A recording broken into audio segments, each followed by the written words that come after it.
Bismillahirrahmanirrahim. Assalamualaikum warahmatullahi wabarakatuh.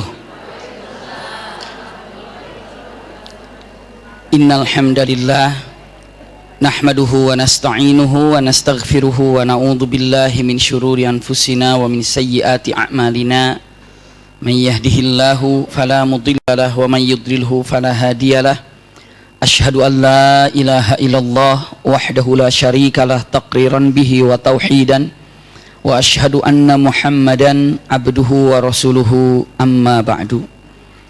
Allahumma la sahla illa ma ja'altahu sahla wa anta taj'alul hazna idza syi'ta sahla.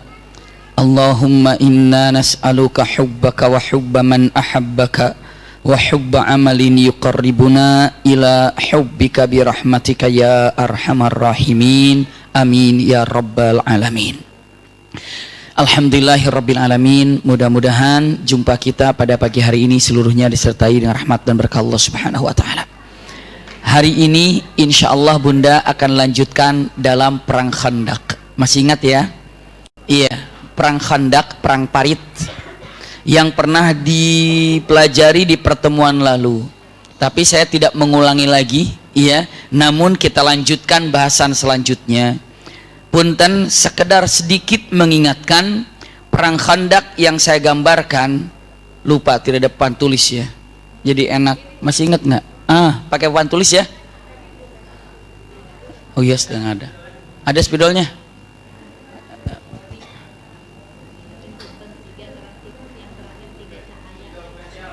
Tiga cahaya sudah dibahas belum ya? Yang Allahu Akbar sudah itu ya? Sudah tiga cahaya ya? Iya. Belum ya? Oh gitu, siap.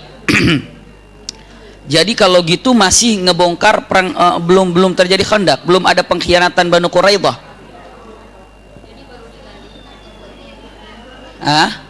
Sudah diserang ya? Coba, belum diserang. Iya. Kalau di sini sebentar ada. Belum ya. Jadi pernah dibahas ketika Rasulullah membongkar yang namanya apa? Membongkar parit. Tiba-tiba ada parit yang tidak. Kalau Abdul Wud sudah belum? Sayyidina Ali berantemnya sama Abdul Wud. Nah berarti lewat itu. Iya. Sofiyah memegang kepala sudah berarti. Oh berarti sudah lewat itu. Iya. Nuaim. Oh iya iya. Sekarang ada nggak di situ? Iya. Mengadu domba. Betul. Diadu dombakan antara pasukan depan dan pasukan. Ini keluarin aja nih. Di depan kalau nggak. Di sini aja nih. Siap. Ketahuan di sini ya semuanya ya. Ini yang ada. Punten, kita lihat untuk sementara saya gambarkan, mudah-mudahan bisa dilihat oleh Bunda, Ayahanda semuanya, karena ini adalah peta yang untuk kita pahami. Saya akan gambarkan petanya dari atas ya. Jadi petanya ini adalah namanya Udwatud Dunya. Ini adalah posisi kota Madinah begini ya. Ini adalah begini. Maksudnya ini gunung. Ini adalah gunung batu. Dan mesti dengan membawa pasukan. Kecuali kalau mengedap-ngedap sendiri saja bisa. Iya. Ini singkatnya demikian. Selanjutnya Rasulullah membuat parit ini di sini. Rasulullah membuat parit di sini. Yang panjangnya pernah saya sampaikan. Bukan hanya sekedar itu, Rasulullah SAW mengumpulkan semua orang-orang yang mu'min, namanya orang Banu Quraidah. Ingat, Quraidah yang tersisa orang Yahudi masih ada di sini. Ini adalah orang Quraidah. Ya, Quraidah. Seperti yang kita ketahui, di Madinah itu ada 3 bani besar orang Yahudi. Qainuqa, Nudair, dan Nudair sudah diusir dari kota Madinah karena dia telah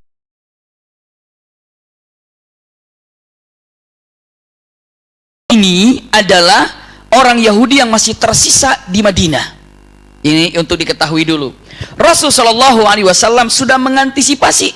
Kenapa? Pasukan ini nanti akan menyerang. Karena apa? Nanti pasukan orang-orang kafir ini akan datang dengan jumlah 10.000 orang. Iya, dengan 10.000 orang datang dari berbagai macam arah.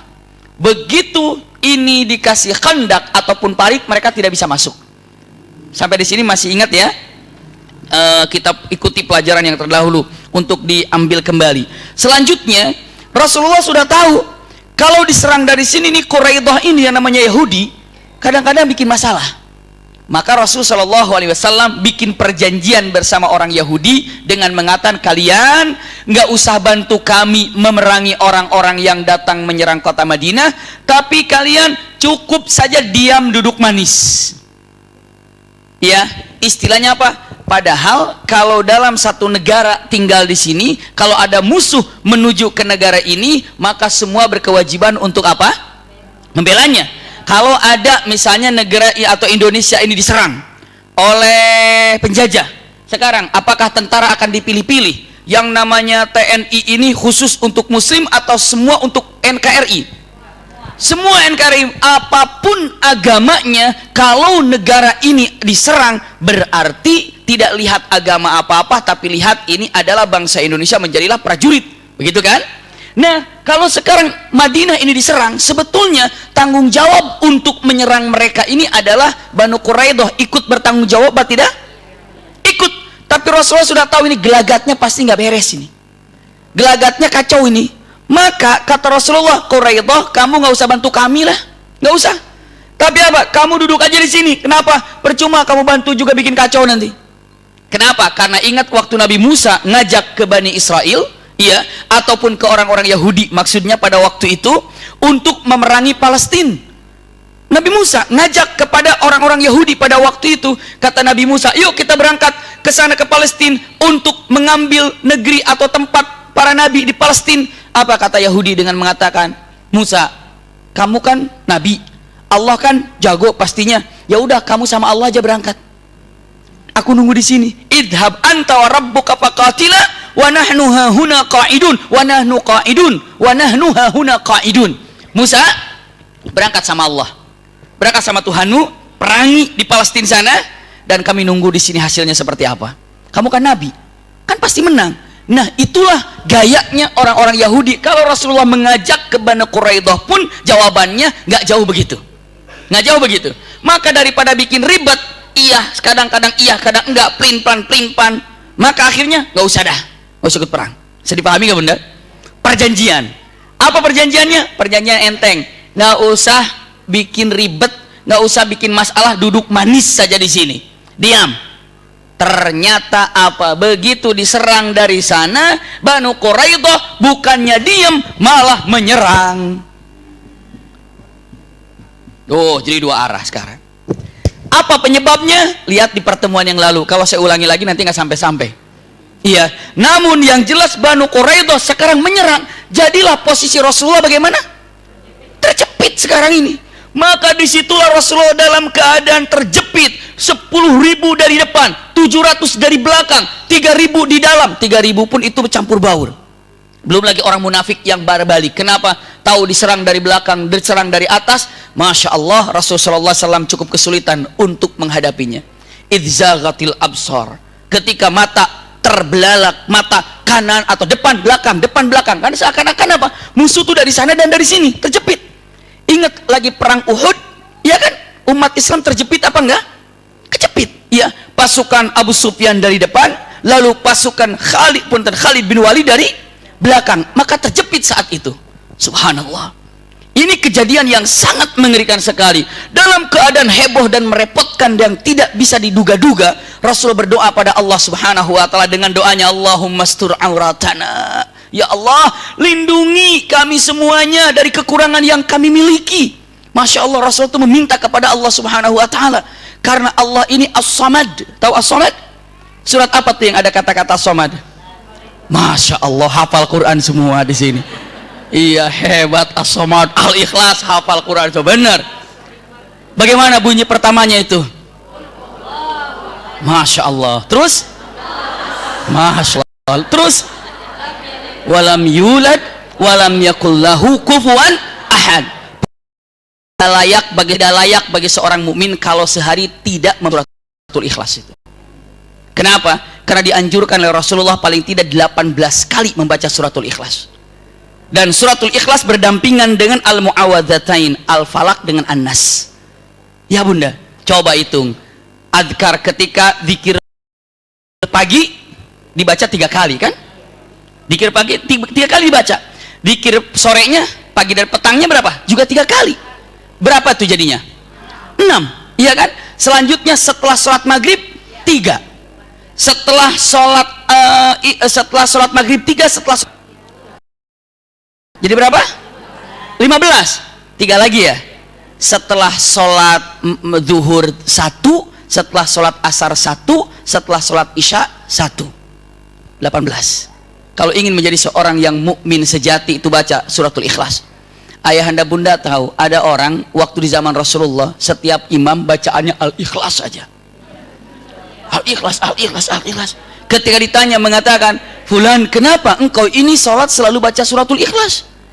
Diadukan kepada Rasulullah. Rasulullah bertanya, "Kenapa kamu ini selalu baca suratul Ikhlas?" "Ya Rasulullah, dalam suratul Ikhlas itu ada asma wa sifatullah yang luar biasa. Ahad, as-samad, lam yalid wa lam yulad wa lam yakul lahu kufuwan ahad." Saya sangat suka terhadap nama-nama Allah ini ya Rasulullah. Rasulullah mengatakan, Allah pun mencintaimu karena engkau mencintai suratul Ikhlas.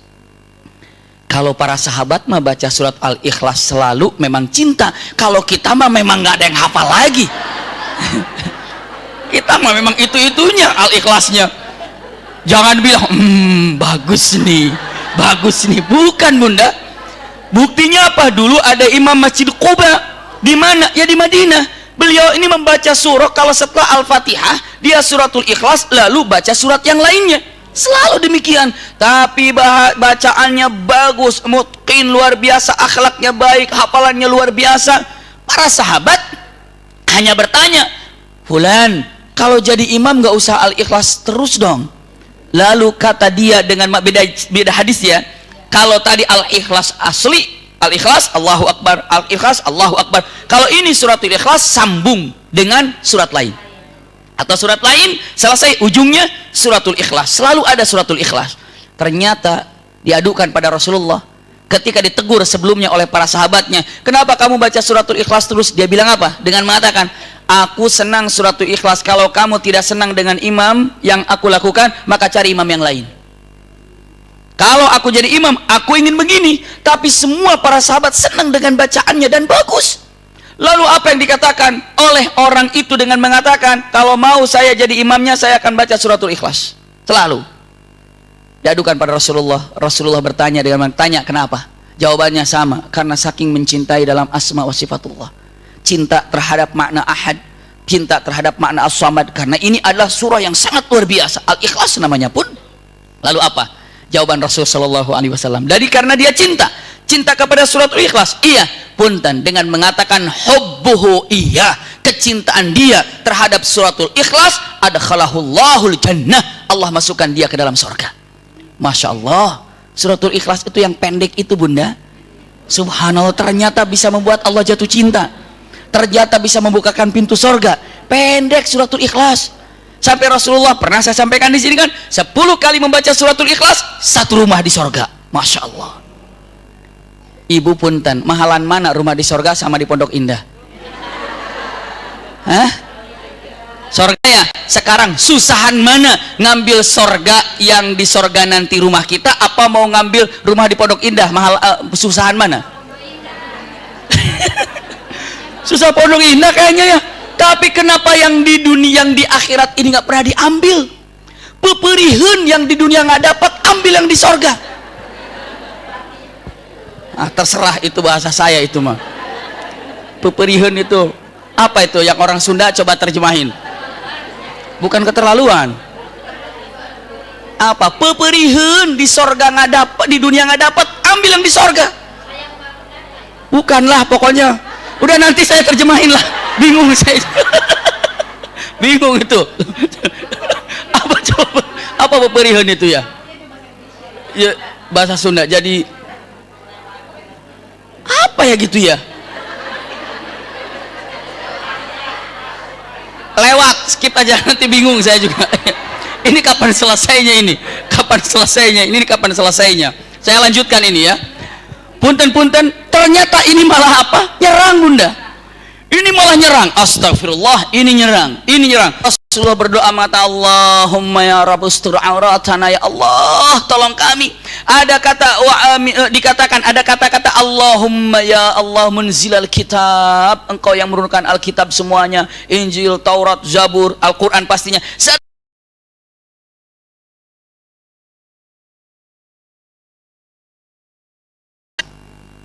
Ihzimil ahzab, Allahumma hzimhum, ya Allah koyak-koyakan mereka, hancurkan mereka. Doa Rasulullah, doa Rasulullah, ya Rabb, lihat dikabulkan. Kabulkannya unik, dikabulkan oleh Allah dengan cara seseorang sahabat Rasul sallallahu alaihi wasallam, Nuaim ibnu Mas'ud. Siapa namanya bunda?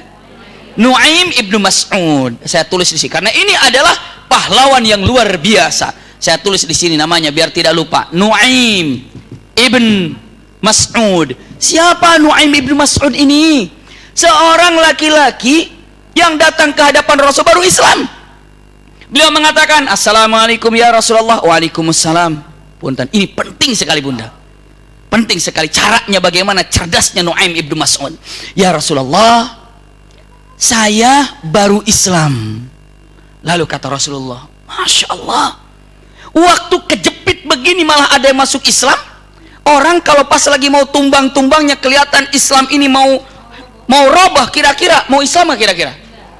Begitu mau Islam nggak jadi ya, kenapa? Hancur bentar lagi. Ini mana ada orang yang lagi kejepit Islam malah Islam. Itu Nuaim ibnu Mas'ud luar biasa. Saat itu dalam keadaan di Al-Quran wazaghatil absar, ya, wa balagal qulubul hanajir. Al-Quran menyatakan saat itu Anda wahai orang-orang yang ada di dalam Madinah, Anda mata Anda fokus ke depan dan fokus ke belakang. Musuh di mana? Depan apa belakang? Musuh depan apa belakang? Zaghatil absar. Wa balagal qulubul hanajir, sampai detak jantung itu tidak di sini lagi, ke sini, dek dek dek, perasaannya gini. Sampai ke sini, ini saking apanya ini bunda? Diartikan saking deg-degannya. Seakan-akan jantung itu detaknya tidak di sini lagi, deg-deg, tapi sampai dek dek ke sini. Saking apanya? Saking kencangnya. Tapi dalam keadaan kejepit seperti ini yang luar biasa, Nuaim ibnu Mas'ud datang dan mengatakan, asyhadu an la ilaha illallah wa asyhadu anna Muhammadar Rasulullah. Mana orang yang berani masuk Islam dalam keadaan Islam saat itu terjepit? Nuaim ibnu Mas'ud. Rasulullah kaget. Nuaim dengan mengatakan, ahadi, begini kamu masuk Islam dalam keadaan seperti ini, maksudnya dalam keadaan terjepit. Nuaim ibnu Mas'ud mengatakan, la ilaha illallah Muhammadur Rasulullah. Lalu jawab oleh Rasul sallallahu alaihi wasallam, apa yang ingin kau sampaikan? Ya Rasulullah, saya adalah orang yang dekat dengan kelompok di luar, dan saya pun orang yang sangat dekat dengan Banu Quraidah. Bisa dipahami nggak bunda sampai di sini? Ya. Karena ini awal mulanya nih. Kalau di sini tidak paham, ya kesananya pasti udah nggak paham. Iya, pahamkan dulu di sini rumus pertamanya. Kata Nuaim, ya Rasulullah, di Ahzab ini terutama Abu Sufyan, saya kenal baik sama mereka, dan mereka tidak tahu kalau saya sudah Islam. Dan saya pun kenal baik dengan Banu Quraidah ini, dan mereka pun belum tahu kalau saya ini sudah Islam. Pimpinan Banu Quraidah, iya, saat itu adalah Ka'ab ibn As'ad. Nanti kita sama, atau dibilang Ka'ab biar cepat ya. Saya tahu dengan Ka'ab, dan saya tahu dengan yang namanya Abu Sufyan, dan mereka tidak tahu kalau saya sudah Islam. Terus kata Rasulullah, ya Rasulullah, boleh nggak saya mau bohong? Bohong apa? Saya mau adu dombakan ini dan ini. Boleh nggak? Mau bohong aja izin sama Rasulullah. Padahal bohongnya dalam peperangan. Rasul jawab, iya Nuaim, innamal harbul makid. Sesungguhnya perang itu adalah tipu daya. Sesungguhnya perang itu tipu daya. Laksanakan. Ingat ibu, kalau suatu saat nanti perang, jangan jujur sama musuh. Iya. Rasulullah bilang innamal harbul makid. Jangan misalnya begitu ditanya musuh, pasukannya berapa? 700. Bagaimana penyerangannya? Sayap kanan, sayap kiri, tapi yang paling lemah belakang. Kenapa jujur? Saking jujurnya saya nggak mau bohong. Astagfirullahaladzim. Bohong itu ada tempatnya. Tempatnya bohong itu 3, ya kan? Membahagiakan istri, mendamaikan orang yang sedang bertikai. Terus satu lagi apa? Dalam peperangan. Dalam peperangan. Dalam peperangan tuh jangan sekali-kali jujur kepada musuh. Justru harus dibikin musuh takut. Misalnya pasukan cuma 700. Berapa pasukan yuk? 7.000. Wah, kaget banget. Alat-alatnya apa? Keren. Kalian alatnya nggak ada apa-apanya. Padahal kita cuma bau runcing.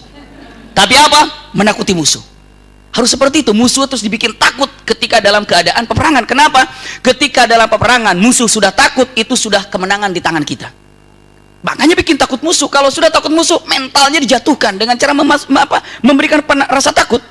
Maka kata Rasulullah, kerjakan ya Nuaim. Baik ya Rasulullah, aku akan melakukan pekerjaanku. Aku akan porak-porandakan persatuan antara ini dan ini. Bunda tahu bagaimana cara menjadikan persatuannya ataupun porak-porandaknya dari persatuan ini? Kita perhatikan cerdasnya Nuaim ibnu Mas'ud. Perhatikan Bunda, ayahanda. Awal mulanya Banu Quraidah ada perjanjian dengan Rasulullah. Ada perjanjian apa katanya? Duduk manis. Itu bahasanya gitu ya. Duduk manis, nggak usah bikin apa-apa, perjanjian. Iya. Ini perjanjiannya. Nuaim pertama kali datang kemana? Datang ke sini, celak Abu Sufyan. Ya Abu Sufyan, sudah berapa hari ini di sini? Waduh, lebih daripada 5 hari. Lalu kata Nuaim, Abu Sufyan, saya dengar-dengar mereka udah sepakat, atau Quraidah sudah sepakat ya dengan kalian untuk menyerang. Sudah. Nah ini sebenarnya mereka itu nipu. Nipu apa? Nipunya gini, coba besok, ini perhatikan baik-baik, besok ini ajak bicara untuk ke Quraidah untuk menyerang di waktu yang ditentukan. Misalnya besok kan Sabtu, kalau Sabtu Yahudi pasti nggak mau perang. Minggu ajak Minggu, mereka itu pasti tidak mau. Tidak maunya kenapa? Karena mereka menyesal telah melanggar perjanjian dia dengan Muhammad. Terus mereka minta maaf sama Muhammad, dan Muhammad tidak memaafkannya, kecuali maafnya akan diterima asal serahkan 10 kepala orang Quraisy. Bisa dipahami nggak ya? Jadi Muhammad akan menerima maafnya Quraidah asal Quraidah memberikan 10 kepala orang Quraisy. Baru maafnya diterima. Dan pasti kalau nanti kamu ngajak perang ke sini, dia akan bilang, mengatakan, berikan dulu jaminan 10 orang Quraisy simpan di tanganku. Padahal 10 orang Quraisy itu akan disetorkan ke siapa? Ke Rasulullah. Nanti akan dibunuhnya. Maka ingat, saya tahu ini karena saya, kamu lihat tahu kan kalau saya dekat dengan di sini. Makanya kalau nanti pas mau perang, terus dia bilang, aku nggak mau perang sebelum jaminan dari kamu benar-benar kamu akan menggempur di waktu yang sama. Kenapa? Takut nanti saya menggempur, kalian lari. Makanya minta berapa? 10 kepala. Lalu padahal 10 kepala bukan jaminan di sini, tapi buat apa? Buat diserahkan kepada siapa? Rasulullah. Kata siapa? Abu Sufyan. Bener Nuaim, bener. Kalau nggak percaya kamu mintalah. Naik datang kemari. Hai Ka'ab, kita perang besok. Tapi sebelum terjadi ini, kan kalau ini jalannya jauh kan, jalan jauh. Kalau dia jalannya dekat nggak? Dekat. Cut, masuk kemari. Bilang ke sini, hai Banu Quraidah, Ka'ab, kamu udah bersatu dengan ini, udah bahaya. Bahaya kenapa? Dia mau nipu. Mau nipu apa? Katanya, nih denger nih, pasti mereka ngajak perang hari Minggu. Tapi awalnya sih kalau mereka ngajak perang hari Sabtu, bilang hari Sabtu nggak boleh perang karena ini hari yang suci.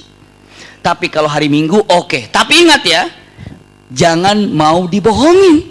Kenapa? Karena nanti kalau pas hari Minggu kalian nyerang ke dalam, mereka nggak nyerang dari atas ke bawah, marah mereka pergi.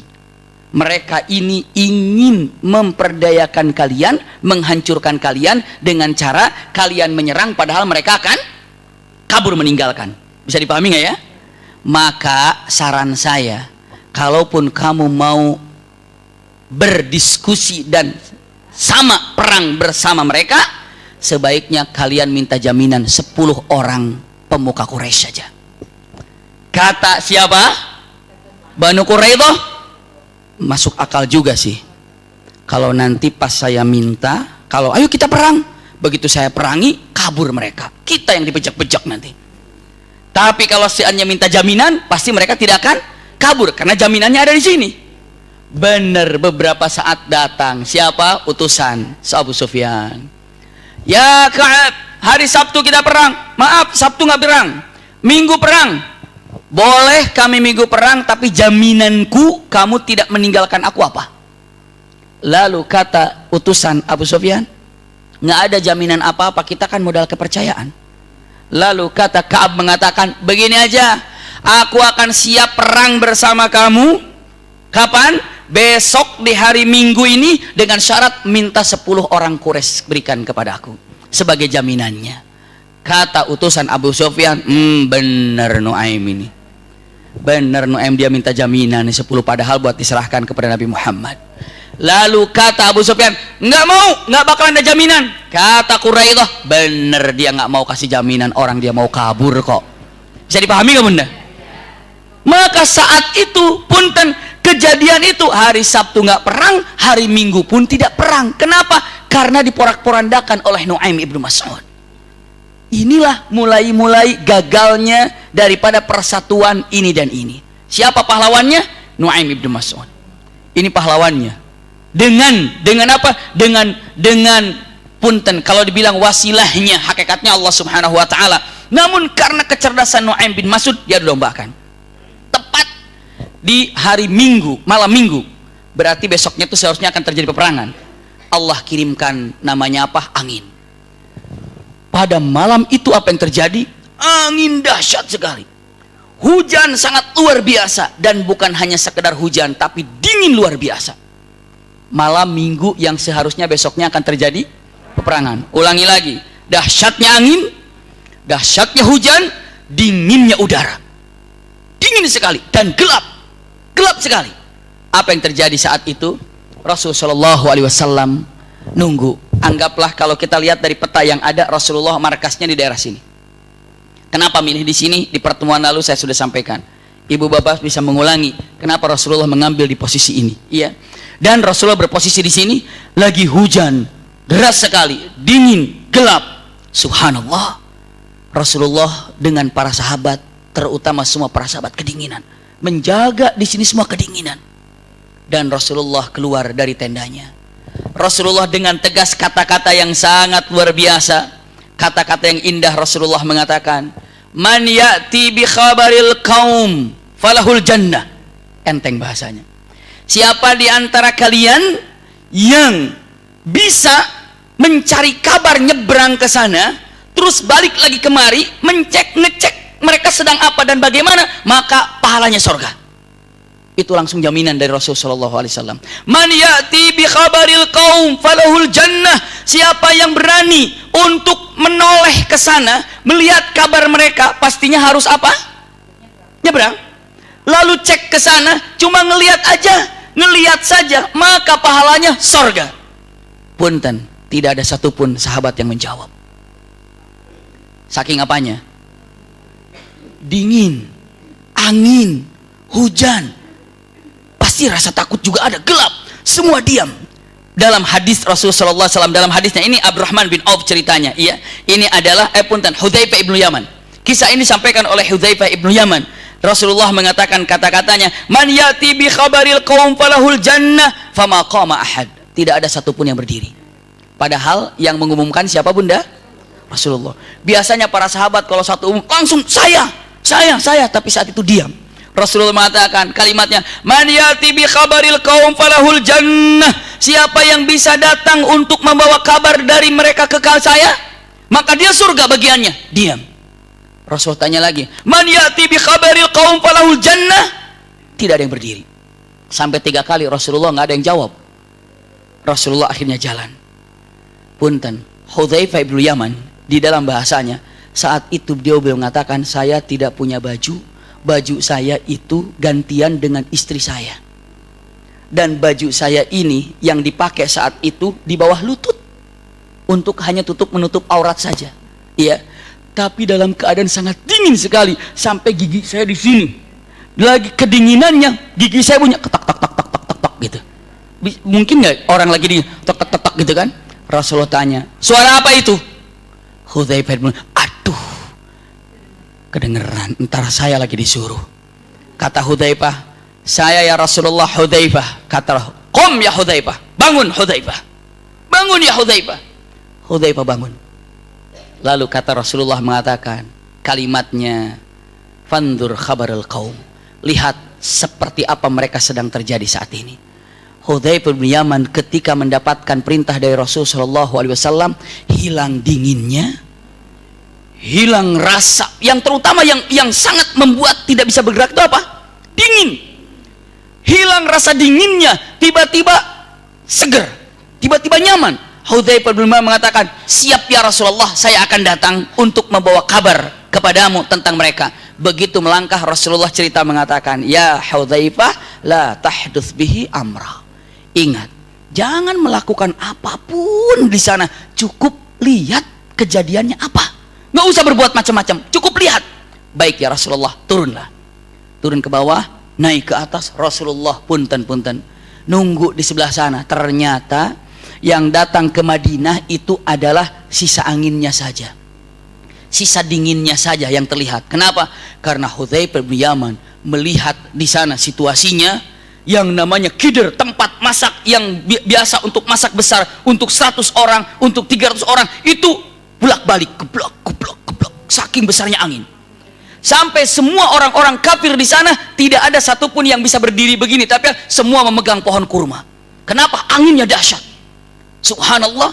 Dan Hudzaifah bin Yaman jalannya santai, angin enggak, dingin enggak, santai. Kenapa orang-orang begitu? Masya Allah. Ini adalah salah satu yang diberikan karamah pastinya untuk Hudzaifah bin Yaman. Kenapa? Pasti atas dasar doa Rasulullah SAW. Jalan Hudzaifah bin Yaman, dan Hudzaifah bin Yaman melihat Abu Sufyan sedang memegang pohon kurma karena angin. Kata Hudzaifah bin Yaman, Abu Sufyan, aduh, panah ada, tinggal cos mati. Udah kan? Tadinya punten Hudzaifah mau membunuhnya, tapi kata Hudzaifah mengatakan, ingat pesan Rasulullah, jangan macam-macam. Jangan macam-macam. Jadi Hudzaifah bin Yaman melihat api yang berkobar karena angin didahsyatkan. Jadi api ada semacam api unggun, tapi apa? Anginnya dahsyat. Sampai api itu terbang-terbang. Tempat makanan bolak-balik, gebluk begitu. Orang semua memegang kepada siapa? Ataupun kepada pohon yang ada.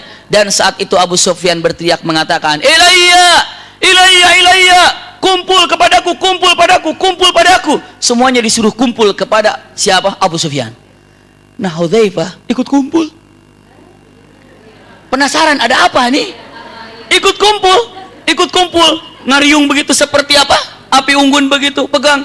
Lalu kata yang disebutkan Abu Sufyan, pegang temannya masing-masing. Aku akan menyampaikan satu rahasia, jangan sampai bocor rahasia ini. Maka semua megang tangannya masing-masing begini, berkeliling. Ya, kata Abu Sufyan mengatakan, ingat, ini dalam riwayatnya. Ini ceritanya langsung daripada siapa? Hudzaifah.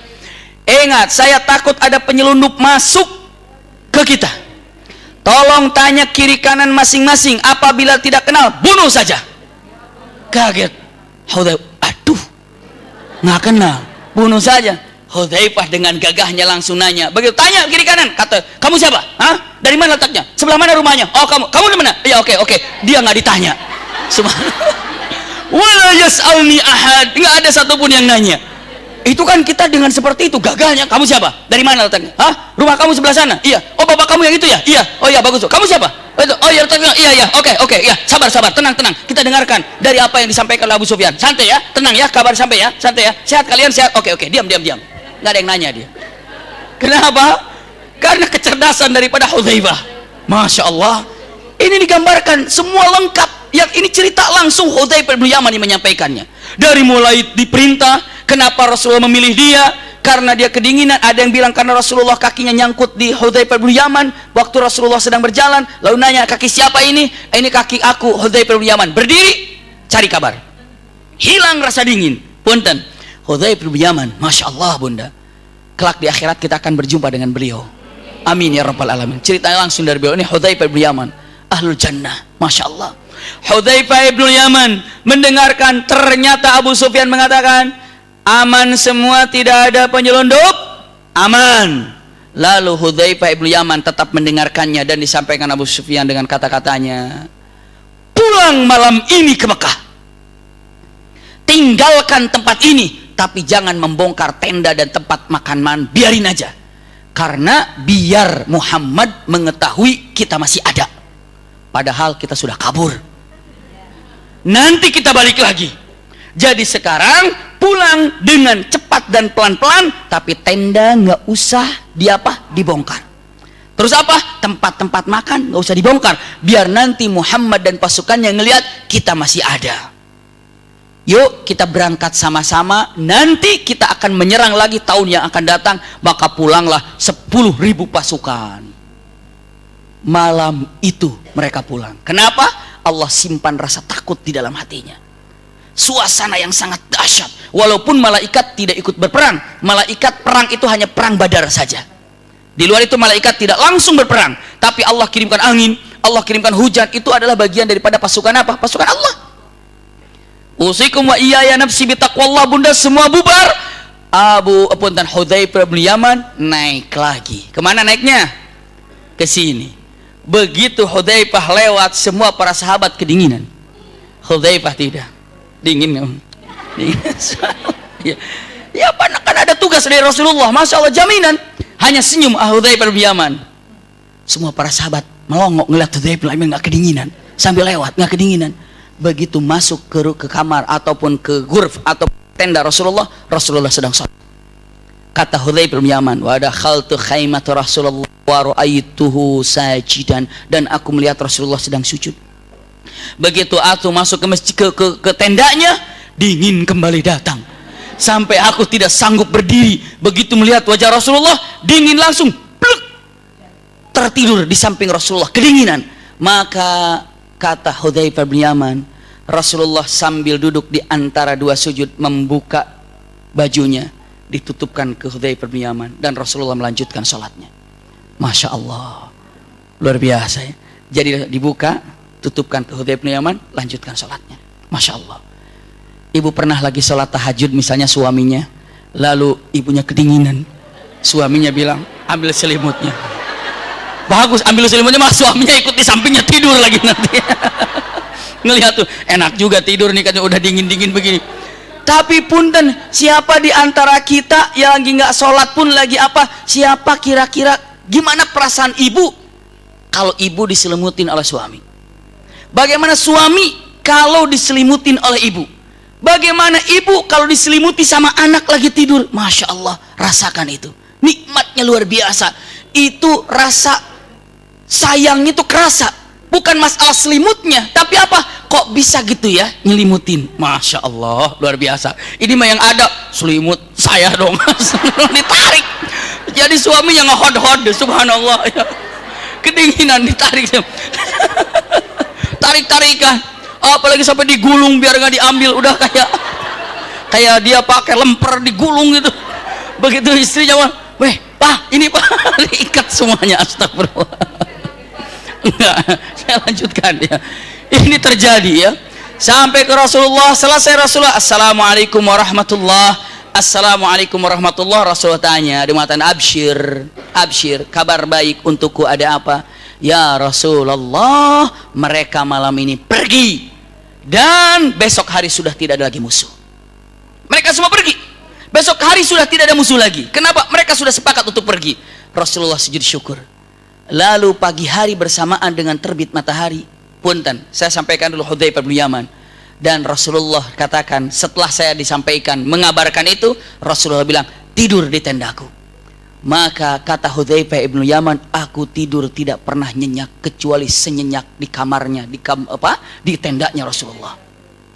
Tidak pernah merasakan tidur paling enak kecuali tidur di tendanya Rasulullah. Masya Allah.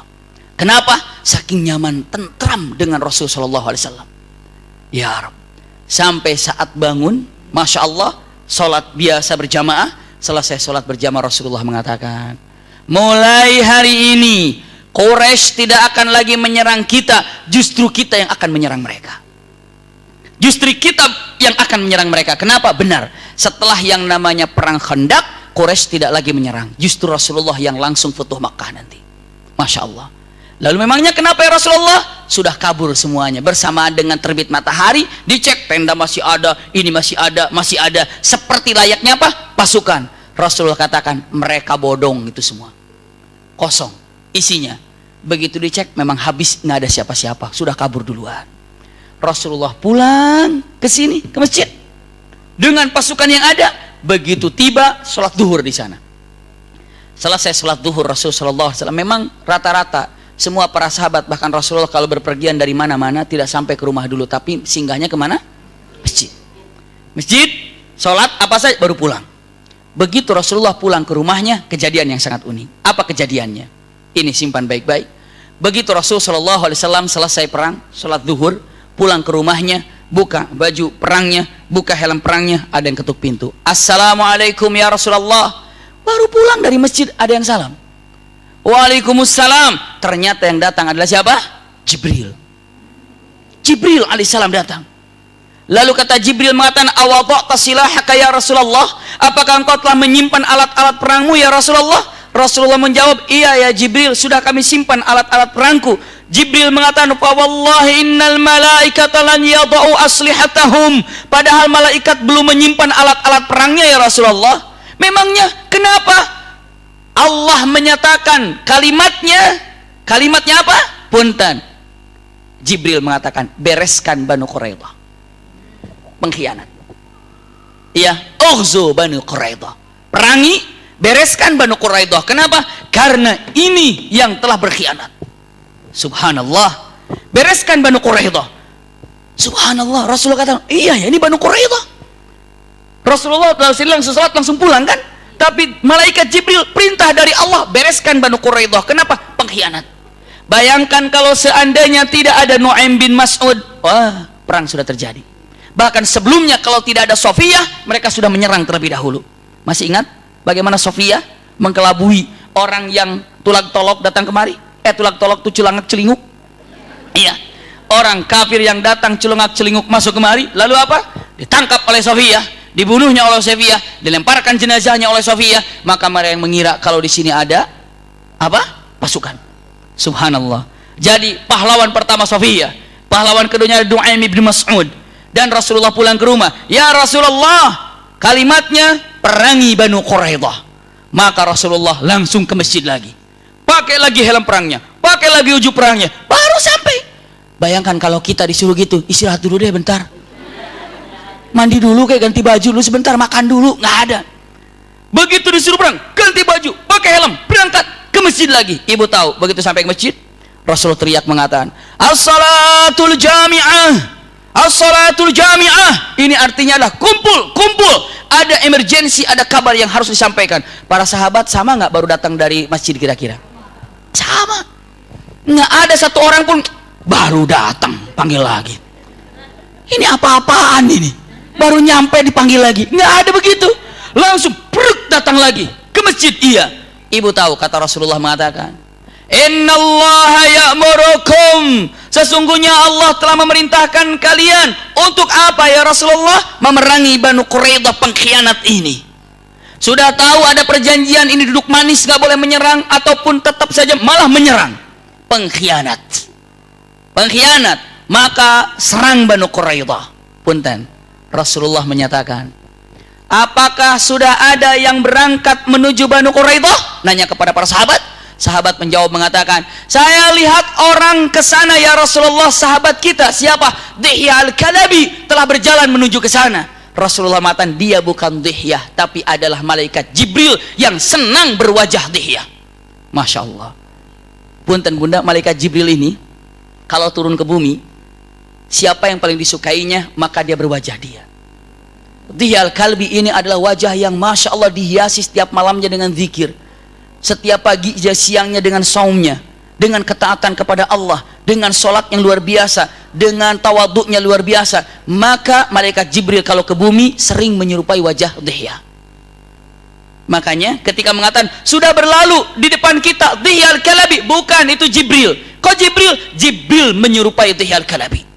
Masya Allah, luar biasa. Kalau sudah dicintai oleh Jibril, Jibril bisa menyerupai siapa yang dia sukai, menyerupai dia. Kalau kita kan punten, menyerupai siapa dulu, gayanya topinya gitu, beli topinya, beli bajunya, beli itunya, iya kan? Jibril ngefans sama orang soleh. Masya Allah. Ada salah satu kisah, saat ini kembali kepada surat Al-Ikhlas ya, saya diingatkan. Tiba-tiba Jibril datang ke Rasul, ya Rasulullah, sampaikan salam untuk Abu Dzar. Sampaikan salam saya untuk Abu Dzar. Rasulullah datang, ya Abu Dzar, ada salam dari Jibril. Kaget Abu Dzar, Jibril tahu saya? Jibril tahu saya? Jawab mengatakan, iya, kalau salam sama kamu berarti Jibril tahu kamu. Tapi ya Rasulullah, tolong tanya sama Jibril, sejak kapan dia tahu saya? Emang Jibril tahu saya? Keke itu, keke pete ke surah ke jureke itu. Pingin tahu ini emang Jibril tahu saya dari mana? Ini diriwayatkan oleh Abdul Hamid Al-Kish, ulama Mesir. Iya, saya sampaikan melalui lisan beliau karena ini dalam hadis Rasulullah SAW pastinya. Lalu apa yang terjadi? Ya Arab, Rasul bertanya, ya Jibril, apakah engkau tahu Abu Dzar? Apa kata Jibril? Ya Rasulullah, bagaimana aku nggak kenal dia? Bahkan semua malaikat di langit pun kenal dia, dan semua yang di langit itu sangat mengenal kepada Abu Dzar. Lalu ditanya, kenapa memangnya mereka tahu kepada Abu Dzar? Bagaimana mungkin kami tidak mengenal Abu Dzar, sementara Abu Dzar setiap harinya mendisiplin membaca suratul Ikhlas. Masya Allah, luar biasa. Jadi bunda, kalau ibu sering membaca suratul Ikhlas, Masya Allah, malaikat kenal sama bunda. Ya Rob, Masya Allah. Jadi ibu kalau jalan, malaikat kenal aku kan? Oh, pede banget. Kalau baca suratul Ikhlas. Iya, ya emang anggap enteng itu suratul Ikhlas itu. Enteng kelihatan bacaan, tapi dalamnya, waduh, luar biasa, ajib, luar biasa. Keikhlasan yang harus dirasakan. Punten, sedikit saya mampir bunda, ya. Kalau di dalam surah yang ada dalam Al-Quran, apa yang dikatakan surahnya, insya Allah di situ tertuang, termaktub. Surat An-Nas, ada nggak kalimat An-Nasnya? Ada. Qul a'udzu birabbin nas, ya kan? Suratul Falaq, Qul a'udzu birabbil falaq. Surat An-Nazi'at, wan nazi'ati gharqa. Surat An-Naba misalnya, amma yatasaalun 'anin naba'il 'azim. Ada kata-kata. Suratul Ghasyiyah, ada kata-kata ghasyiyahnya. Tapi kalau suratul Ikhlas, ada kata-kata ikhlas di situ? Nggak ada kan? Tapi maknanya ada keikhlasan di sana. Kok dirahasiakan? Karena ikhlas itu urusan hati, yang tahu hanya kita dan Allah. Maka seakan-akan mengatakan suratul Ikhlas nggak ada kata-kata ikhlas di dalamnya, terselubung di dalamnya. Kenapa? Ini urusan hati. Kita mau melakukan apapun, yang tahu ikhlas atau tidak ikhlas siapa bunda? Allah dan diri kita. Makanya ikhlas itu urusannya bukan untuk dipampangkan, tapi untuk dirasakan di dalam hati. Seperti tergambar suratul Ikhlas ditutup dengan kata-katanya adalah keikhlasan, judulnya ikhlas, tapi di bawahnya sama sekali tidak ada kata-kata ikhlas. Bisa dipahami bunda ya? Saya lanjutkan kembali. Masya Allah, Rasulullah dengan mengatakan kata-katanya, berangkat ke Banu Quraidah, dan ada kata-kata yang luar biasa. Apa kata Rasulullah? Kalimatnya, subhanallah, man kana yu'minu billahi wal yaumil akhir fala yusalliyanna illa bi Bani Quraidah, fala yusalliyanna al-asra, fala tusalliyanna al-asra illa bi Bani Quraidah. Ini kata-katanya. Kan waktu itu Rasulullah sudah sholat zuhur kan?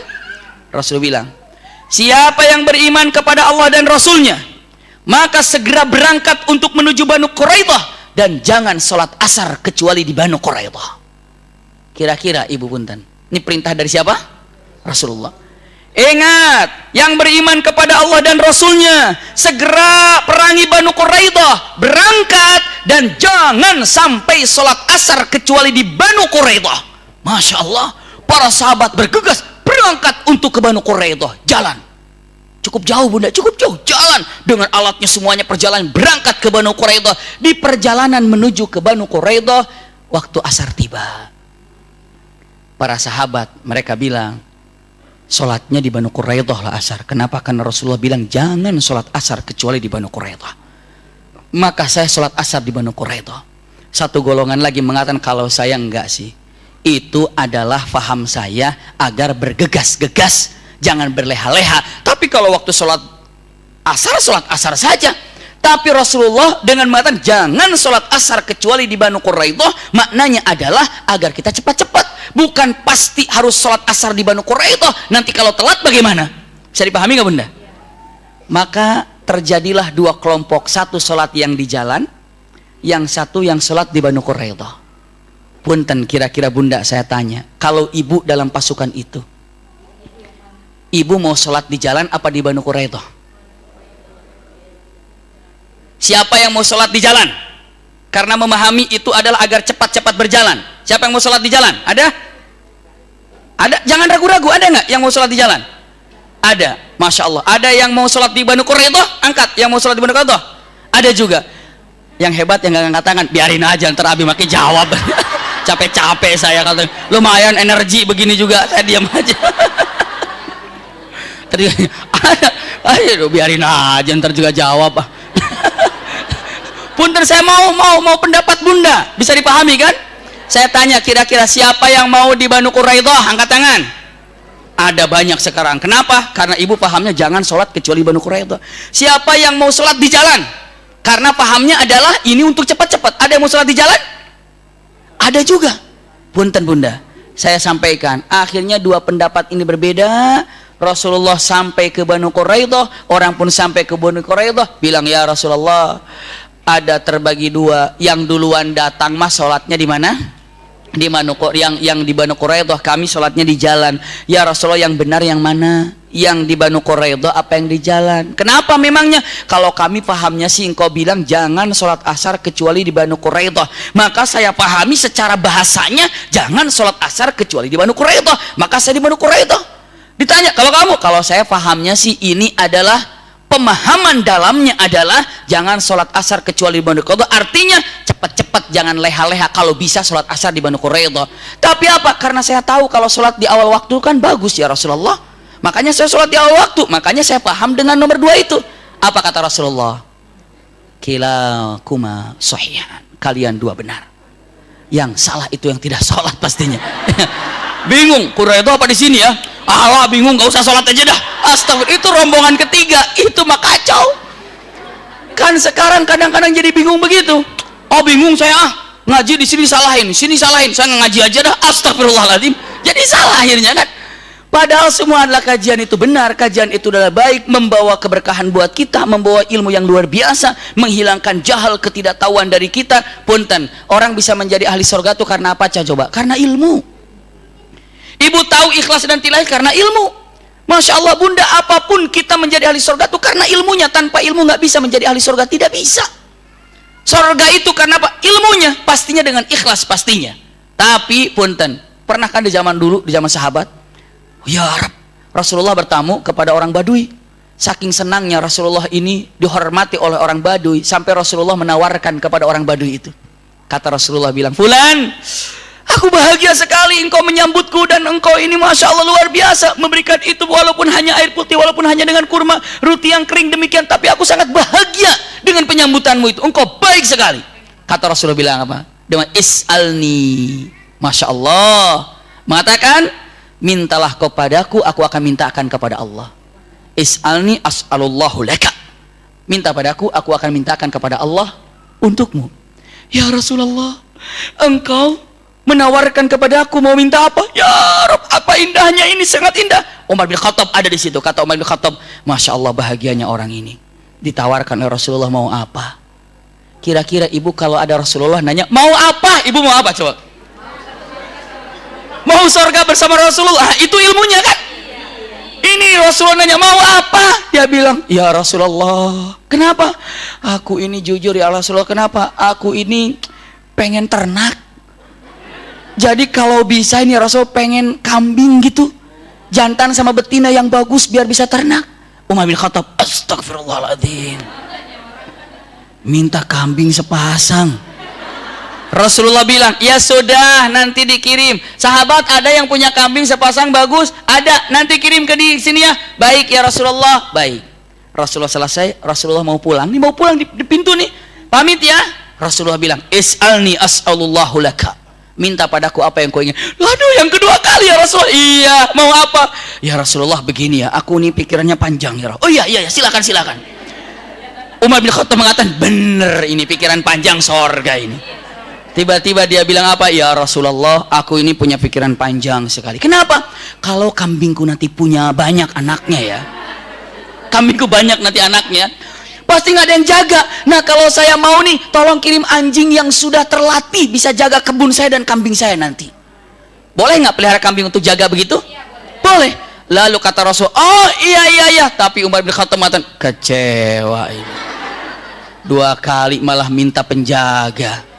Setelah itu nanti dikirim salam, naik Rasul naik angkot, naik unta, angkot lagi naik unta.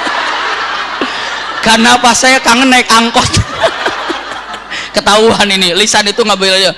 Enak naik angkot itu beneran itu. Iya, naik angkot itu beneran. Ya tapi ya serba salah gitu. Ya karena apa? Ya repot begitu naik angkot. Naik angkot diomongin juga. Kadang-kadang jadi kita kan hobinya begitu. Kadang-kadang orang salah menilai gitu kan, makanya hindari daripada mungkin akan menjadikan fitnah atau bagaimana. Akhirnya naik apa? Unta, angkot lagi. Ada juga si ibu naik angkot, naik unta bunda. Begitu naik unta sama angkot jauh padahal. Begitu naik unta, Rasulullah jalan. Tiba-tiba Rasulullah melirik ke belakang. Fulan, ini udah di jalan nih. Fulan, is'alni as'alukallahu laka. Minta padaku apa yang kau inginkan, aku akan mintakan.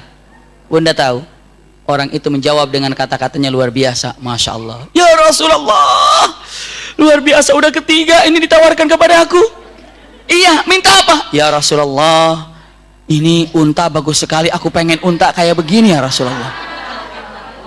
Akhirnya Rasulullah memberikannya juga dan jalan. Ketika berjalan Umar bin Khattab bilang, ya Rasulullah, ada orang yang begini ya. Ada orang begini ya. Punten bunda, saya takut bunda tahajud, bunda duha, bunda sedekah, bunda apa, tiba-tiba yang dipinta itu dunia aja. Itu kayak orang Baduy tadi itu bunda. Coba tadi bunda subuh yang dipinta apa? Rizkon halalan thayyibah. Habis ini rizkon halalan, rizki. Mana sorganya bunda?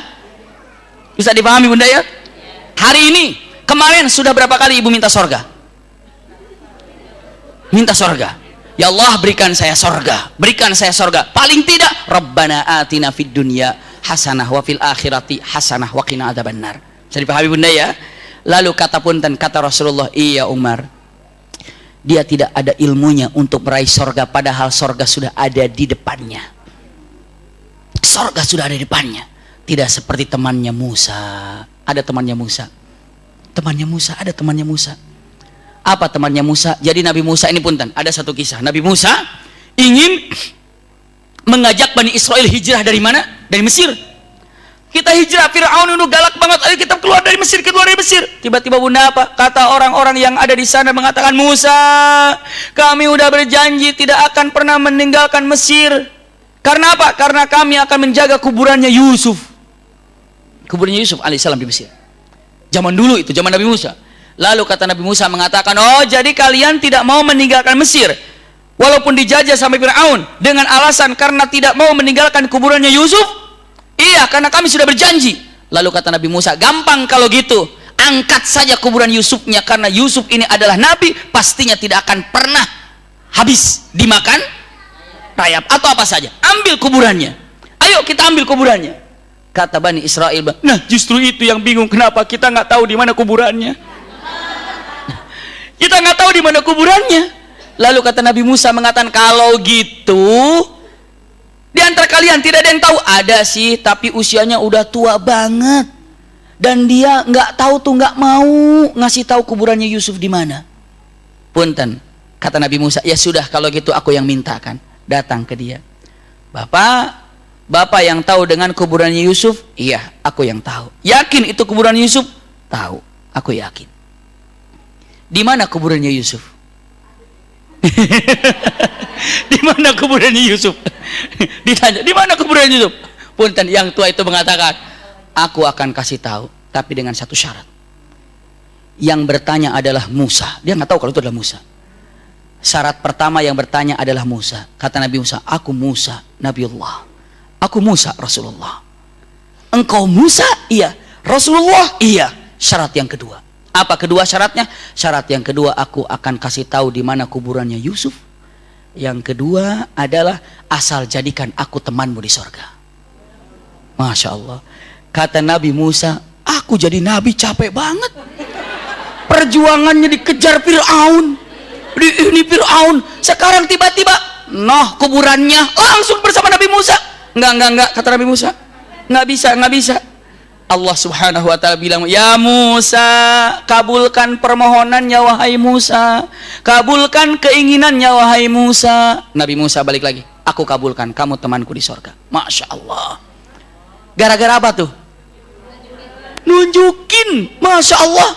Bunda tahu nggak, kalau ada yang kasih tahu, siapa tahu, Rumil tuh di mana sih? Ini alamat Rumil, dikirim. Gara-gara itu bisa jadi ahli sorga, Bunda. Masya Allah, luar biasa, Bunda. Kenapa kita tidak tahu nih amalan apa yang membuat diri kita menjadi ahli sorga ya? Bahkan punten, sodakoh yang terbesar diantaranya apa? Mu'irsyadu kaliman do'i tariq. Artinya orang yang bersedekah besar dan itu timbangannya paling berat adalah menunjukkan jalan kepada orang yang tidak tahu jalan. Masya Allah. Ibu lagi keluar, tiba-tiba nanya, punten kalau yang namanya polsek sebelah mana? Oh polsek nanti langsung aja, langsung nanti dari sini keluar ke kiri, nanti ada pom bensin, terus di situ ada masjid, di depannya ada polsek. Gara-gara itu menjadi ahli surga. Harus cari yang paling enak, tunjukinnya. Ke polsek mana? Astagfirullahaladzim. Polsek yang sana, sono bisa, sono juga bisa, terserah. Astagfirullah. Kasih yang paling enak gitu loh. Mau kemana yang paling enak? Saya dulu kan pernah saya tinggal di Karangtengah ya, tinggal di Karangtengah, tinggal di sana, memegang satu yayasan di sana ya. Subhanallah, saya mau kemana waktu itu? Ke Margonda. Saya keluar dari Karangtengah itu, saya nggak tahu jalan kemana, baru pertama kali tinggal di Jakarta lah ceritanya gitu ya. Masih Jakarta sana kan? Ini Cinere ya. Begitu dari Depok ya, begitu saya keluar saya tanya, bang kalau mau ke Margonda kemana? Dengan gayanya, Margonda ya. Ono bisa. Bingung saya. Maksudnya kalau ke sana berarti naik tol gitu, masuknya dari sana. Saya baru kebayang sekarang kalau di sini, kalau ke sini lewat sini meruyung. Kan sama aja kan? Cuma kan jangan begitu. Cuma saya orang begini banget nih. Ono bisa. Gimana loh? Ibu kalau ada yang nanya, ibu bilang, aduh, ini ada yang nanya nih, pahala nih. Makanya kalau Umi Maki bilang mah PHP katanya. Pahala hasil pertanyaan. Iya. Jadi kalau ditanya, ini saya mau nanya, pahala ini. Gimana Mbak? Masya Allah. Gimana Bu? Ini saya mau nanya gini. Tolong jawab sebaik-baiknya karena ini sedekah, Bunda. Sedekah. Kadang-kadang orang tidak mengerti kalau itu sedekah. Abi Maki sedekah apalagi yang paling dahsyat? Yang paling dahsyat punten. Dalam hadis Rasulullah SAW, ini mumpung disampaikan di sini, adalah apa? Sesuap nasi, luqmatut ta'am biyadir rajul ila fami zaujati. Artinya apa? Satu lukmah makanan, satu suap makanan yang diantarkan oleh suami ke istrinya. Masya Allah, sedekah terbesar, Bunda. Disuapin sama suami. Bunda pernah disuapin sama suami? Kapan? Lagi pengantin? Astagfirullahaladzim. Lagi sakit, aduh kasihan. Makanya Bunda nih punten, pagi-pagi nih atau kapan pagi-pagi, Pak mau sedekah Pak? Masya Allah. Suaminya, sedekah apaan nih, masih bulan tua juga sedekah. Jangan sekarang deh, Pak sedekah makan nih sudah siap Ima, Papa, Masya Allah.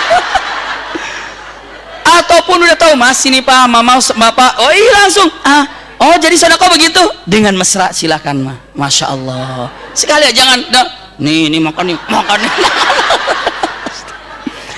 Aduh Bunda, Islam itu indah banget sebenarnya. Hanya kadang-kadang karena ketidaktahuan indah itu jadi diabaikan. Waduh, Islam itu luar biasa menganggapnya dan keindahan yang ada. Jadi kalau suami sudah tahu, Mas ini mah Bapak mau sedekah, waduh, istrinya bilang, wis asik nih, langsung siapin nomor rekening berapa lupa saya. Jangannya langsung transfer. Tiba-tiba ini ada kacang, waduh, masa boleh kacang? Boleh, apa saja Bunda, boleh, tapi dengan syarat makanannya halal. Maka punten bunda, kalau perkataan ulama ini, ulama salafus soleh dulu, bukan hadis ya, tidak layak seorang laki-laki pergi meninggalkan istrinya kecuali datang itu membawa sesuatu apapun yang bisa disuapkan ke istrinya. Mau pulang ke rumahnya beli misalnya apa? Pisang goreng, cuma 3 datang. Assalamualaikum, salam. Mah, ada pisang goreng, punten ah. Masya Allah, luar biasa. Lagi tidur, buka mah. Ke mau sedekah itu mah. Udah jadi kepanjangan sini tadi. Jadi lupa tadi di sini.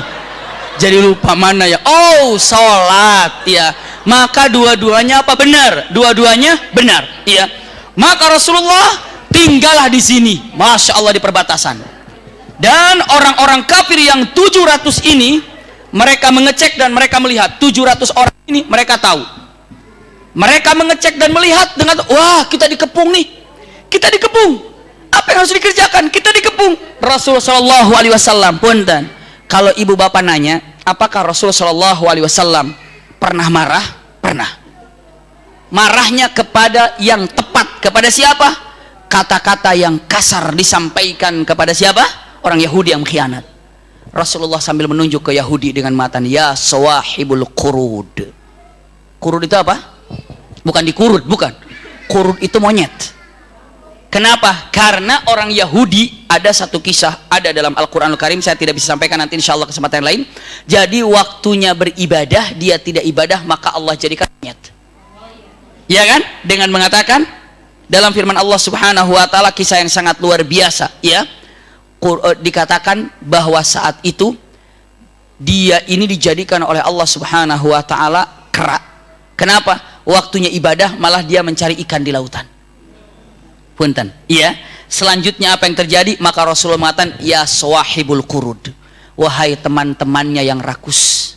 Maksudnya apa? Monyet. Karena monyet itu binatang yang rakus. Coba kalau ibu ada monyet, lempar, tangkap jambunya sini. Lempar lagi, tangkap lagi nggak? Tangkap. Ininya udah penuh, sudah penuh. Kaki masih tangkap, masih tangkap. Dikekewek semua. Subhanallah. Apanya itu? Makanannya itu. Dipegang sana sini. Kenapa? Karena itu adalah rakusnya.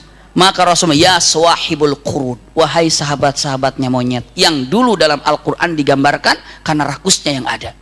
Setelah itu mereka terdiam, heboh di sini. Hebohnya kenapa bunda? Heboh, ini bagaimana nih? Ini akan diserang, ini diserang. Maka punten, seorang yang namanya pimpinan Ka'ab bin As'ad musyawarah. Kata Ka'ab bin As'ad mengatakan, hai Bani Quraidah, aku adalah pimpinan kalian, pilih di antara 3. Apa yang kira-kira kita akan laksanakan? Apa ya Ka'ab? Punten, ini penting bunda. Pertama, kita tahu kalau Muhammad adalah nabi, dan kita tahu dalam Taurat, dalam Injil, kenabian Muhammad adalah memang nabi. Maka mari kita Islam sama-sama. Itu kata Ka'ab. Lalu mereka mengatakan, enggak. Kita janji untuk selalu memusuhinya. Enggak bakalan. Nomor 1 buang, nggak jadi. Nomor 2. Apa pilihan nomor 2? Nomor 2. Kita bunuh istri kita dan kita bunuh anak-anak kita. Lalu setelah istri kita dibunuh, anak kita dibunuh, kita nyerang ke sana semuanya. Kalau kita mati, mereka nggak dapat apa-apa karena istri kita udah mati, anak kita sudah mati. Bisa dipahami ya? Tapi kalau kita menang nanti, masih ada istri mereka kita ambil dan anak mereka kita ambil. Bisa dipahami nggak bunda? Lalu orang, woi itu keji sekali. Mereka kan nggak punya dosa. Istri kita, anak kita dibunuh, nggak. Yang kedua nggak diterima. Kalau gitu ambil yang ketiga. Apa ambil yang ketiga? Yang ketiga dengan mengatakan, besok ini kan hari Sabtu, ataupun nanti hari Sabtu yang akan datang. Iya, hari Sabtu yang akan datang. Orang mereka sudah tahu kalau hari Sabtu itu tidak akan ada peperangan. Mereka pasti dalam keadaan apa coba? Santai. Maka saat itu kita serang mereka. Mereka, oh itu melanggar aturan, hari Sabtu nggak boleh perang. Bisa dipahami nggak bunda? Tiga-tiganya nggak ada yang diterima. Setelah itu dengan mengatakan, begini aja, kata Ka'ab, saya akan nego dengan teman saya yang ada di sana, jubirnya Muhammad, agar kita pinta dari teman kita yang ada di sana. Ada nggak temannya Bani Quraidah yang muslim? Ada. Teriak mengatakan, ya Muhammad, aku ingin musyawarah dengan kalian, tapi aku minta utusanmu adalah orang yang kami kenal. Siapa? Aku ingin Abu Lubabah. Abu Lubabah itu orang dekat dengan Bani Quraidah. Rasul Abu Lubabah pergi utusanku. Datang Abu Lubabah. Begitu datang Abu Lubabah ke sana, semua Banu Quraidah, ya Abu Lubabah tolong kami, Abu Lubabah tolong kami. Abu Lubabah dengan mengatakan kata-katanya, kalian sendiri yang salah, kenapa mengingkari perjanjian ini? Ya Abu Lubabah, kalau kita serang kepada mereka, bagaimana kekuatan mereka? Kata Abu Lubabah, kalian gak bakalan mampu memerangi daripada pasukan Muhammad. Kalau begitu, kalau kita ini istilahnya apa? Menyerahkan diri. Punten, menyerahkan diri. Kira-kira apa yang terjadi? Hukuman buat kami. Bisa dipahami Bunda? Abu Lubabah menjawab, gini jawaban Abu Lubabah begini, tidak bahasa. Abu Lubabah kan, kalau kalian menyerah, saya rasa kalian nggak bicara. Abu Lubabah ini, kalau kalian menyerah, saya rasa hubungan kalian tuh semuanya. Lalu Abu Lubabah keluar, dia merasa bersalah kenapa memutuskan keputusan itu. Maka Abu Lubabah tidak datang ke Rasulullah, tapi langsung datang ke Masjid Nabawi dan tinggal di Masjid Nabawi dan diam di Masjid Nabawi, mengikat kaki dan tangannya di salah satu tiang yang ada di Masjid Nabawi. Rasulullah nunggu, mana Abu Lubabah nggak datang? Mana Abu Lubabah nggak datang? Ada ya Rasulullah di masjid. Loh, kenapa ke masjid? Lagi diikat. Siapa yang ikat? Istrinya. Kenapa? Karena dipinta oleh dia. Gara-gara apa? Gara-gara dia memutuskan sesuatu yang belum tentu itu adalah keputusan Rasulullah. Jadi bagaimana? Dia diikat sebelum datang ampunan dari Allah Subhanahu wa taala. Rasulullah bilang, karena dia tidak meminta kepadaku untuk dimaafkan, tapi mintanya langsung kepada Allah, berarti urusan dia dengan Allah sekarang, dibiarkan saja. Maka beberapa hari diikat di tiang Masjid Nabawi yang ada di Raudhah. Sampai hari ini ada yang namanya tiang ampunan di Raudhah. Tapi sampai hari ini saya tidak terlalu yakin sebelah mana tiangnya yang benarnya. Tapi ada di situ. Kenapa? Karena punten ya, jujur aja, kami waktu itu datang ke sana, guru sirah nabawiyah kami mengatakan, ini adalah tiang ampunan. Disinilah Abu Lubabah waktu diikat. Oh, ini tiang ampunan, masya Allah. Saya tahu. Setelah itu berapa lama, beberapa tahun, saya masih ingat di situ kan. Digaidin lagi sama Syekh di Madinah. Saya tanya, Syekh, tiang ampunan yang ini kan? Bukan, yang ini nih. Beda nih. Saya bilang, oh yang mana sih? Udah saya pegang dua itu. Dua. Saya juga punya teman, masya Allah, dia itu ahli Madinah, dari kecil di Madinah, ngapalin Quran di Madinah. Akhirnya ketemu.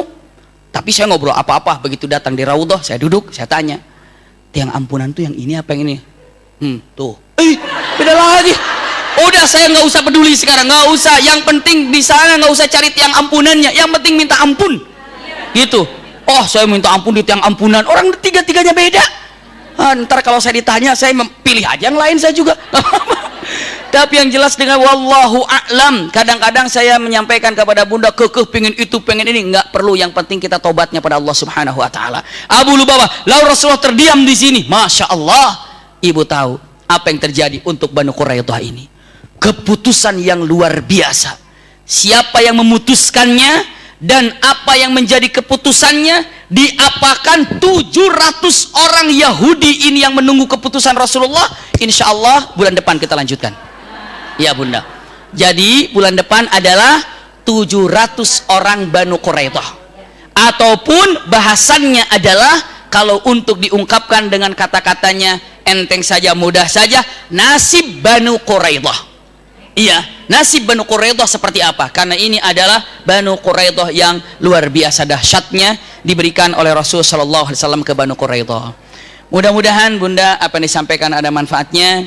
Assalamualaikum, saya minta tolong doain agar permasalahan keluarga secepatnya, minta doa agar suami segera diberi keturunan.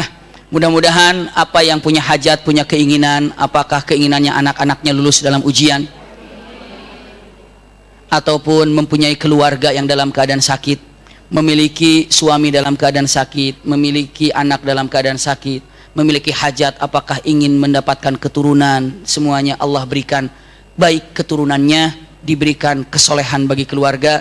Kami pun berdoa ataupun mohon doa untuk bibi kami yang dalam keadaan sakit, Ibu Nia kalau saya panggil, beliau sekarang di Tasikmalaya dalam keadaan sakit. Bibinya Umi, ketika Umi kecil sering di rumah beliau tinggalnya dalam keadaan sakit.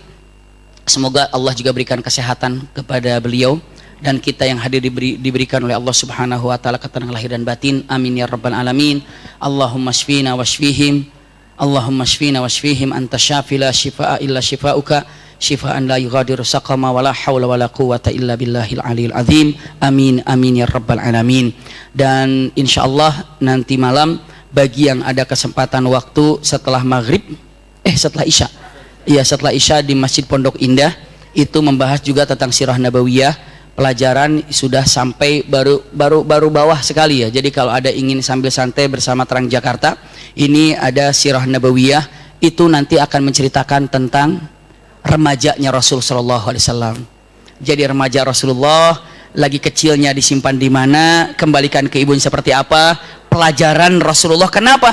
Karena kalau ibu mau mencetak anak jadi dokter, disekolahkan di mana kira-kira? Kedokteran. Bagaimana kalau ini ingin menjadi nabi, kira-kira di mana pelajarannya? Itulah yang akan kita lihat, pelajaran tangga-tangga untuk menjadi seorang nabi. Ya, insya Allah di Pondok Indah setelah sholat isya berjamaah di sana, lalu kita mulai. Ya, suami istri boleh datang. Boleh, silakan. Apa? Oh iya, nanti ada pengumuman sedikit dari Mbak Vera aja. Ada biasa acara rutinan kita dari Rumil. Silakan. Assalamualaikum warahmatullahi wabarakatuh. Ibu-ibu cuma mau sekedar menginfokan bahwa insya Allah di bulan Maret kita akan mulai lagi kajian setiap hari, dan juga mungkin kita akan masih digodok sih sebenarnya, kita juga akan mengadakan mungkin seperti yang tahun lalu kita tidak melaksanakan, tapi selama 5 tahun terakhir sebelumnya kita selalu mengadakan tausiah on the road, yang mana insya Allah itu nanti kita akan pergi bersama Abi, Maki, dan Umi, yang insya Allah waktunya sih kalau memang tidak ada perubahan di Kamis minggu kelima Maret.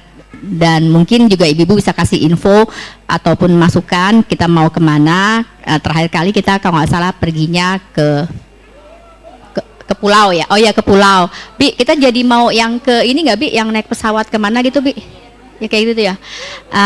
Jadi bisa saya infokan. Jadi di sini kayak terakhir kita di pulau. Kita pergi ke pulau itu selama perjalanan kita ke pulau di kapal. Kita mendapatkan tausiah dari Abi. Di sana kita baksos, bakti sosial, tausiah lagi, terus semua sholat berjamaah segala macam. Balik. Sebelumnya lagi kita pernah ke Bandung, sama kita juga sama di bis. Kita tausiah nonstop ya Bi ya. Ada Abi, ada Ustadz. Jadi Asep segala macam. Pokoknya terus juga sampai tujuan juga kita ada baksos, terus kita ramah tamah, makan segala macam, tausiah lagi, terus balik lagi kayak gitu. Nah jadi tahun ini sih karena kayaknya hampir semuanya udah pernah kita lakuin ya Bi, alhamdulillah. Mungkin sekali-sekali tausiah on the plane lucu juga ya Bi ya. Tapi mungkin nanti kita lihat dulu semua ibu-ibu, dan juga kalau memang ada inputan misalnya apa kita mau deket-deket lagi, balik lagi, misalnya kita mau ke Bogor atau mau kemana juga boleh seperti itu. Jadi nanti infonya akan diberikan lebih lanjut ya. Terima kasih. Wassalamualaikum warahmatullahi wabarakatuh. Masya Allah, jazakumullah khair. Sekali lagi mudah-mudahan ada manfaatnya.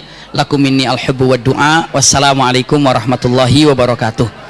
Sama-sama kita tutup dengan kafaratul majlis. Subhanakallahumma wa bihamdika asyhadu an la ilaha illa anta astaghfiruka wa atubu ilaika walhamdulillahi rabbil alamin.